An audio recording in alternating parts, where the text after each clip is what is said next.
অনেকে আছেন আমাদের বিশেষ করে মায়েরা, আমরা দেখেছি গ্রামগঞ্জে যখন যাই অনেকে রোজা রাখেন না। তারা বলেন যে রোজা রাখলে আমার গ্যাস্ট্রিকের সমস্যা বেড়ে যায়, তাদের ভাষায় অ্যাসিডিটি হয়, বুক জ্বলে, এটা তারা বলেন।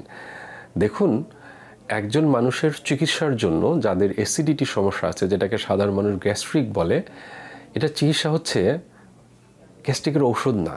এটা চিকিৎসা হচ্ছে নির্দিষ্ট সময়ে খাওয়া, নির্দিষ্ট সময়ে ব্রেক রাখা। অর্থাৎ পেটকে আপনি খালি রাখবেন এবং নির্দিষ্ট সময়ে আপনি খাবারটা গ্রহণ করবেন। অর্থাৎ সময়ের খাবার সময়ে খাবেন, এইটাই হচ্ছে গ্যাস্ট্রিকের অন্যতম চিকিৎসা।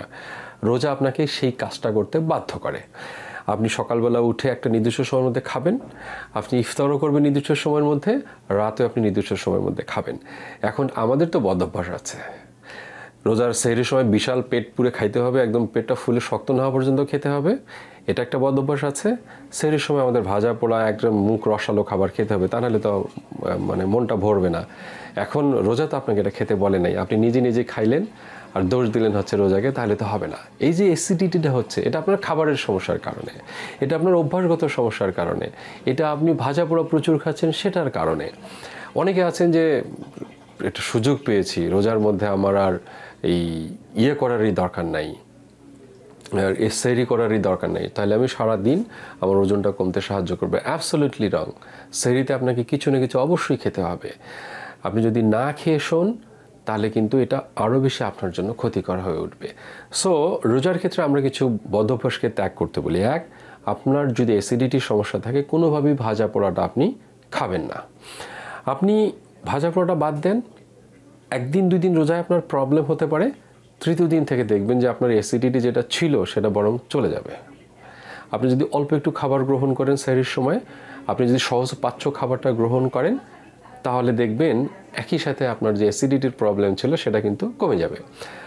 দ্বিতীয় যেটা, আমরা আমাদের দেশে প্রচুর সংখ্যক মানুষ তারা বিভিন্ন ধরনের বদ অভ্যাস আছে, এর বাইরেও নেশাজাতীয় দ্রব্য গ্রহণ করছেন। পার্টিকুলারলি আমরা ধূমপানটাকে এখানে বড় করতে পারি।